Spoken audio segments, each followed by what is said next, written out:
To write effective prompts for AI-generated content, it's important to understand how AI generates content.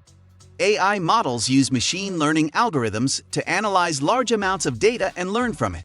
This learning process enables the model to make predictions or generate content based on the data it has analyzed. The key components of an AI model include input data. This is the data that the AI model uses to learn and generate content. Machine learning algorithms. These algorithms are used to analyze and interpret the input data. Neural networks. These networks are used to process and analyze the input data and generate output. Output. This is the content or prediction generated by the AI model. To create effective prompts, it's important to understand how these components work together. The input data should be relevant and aligned with the objective of the AI-generated content. The machine learning algorithms should be selected based on the type of content being generated, and the neural networks should be designed to process the input data effectively.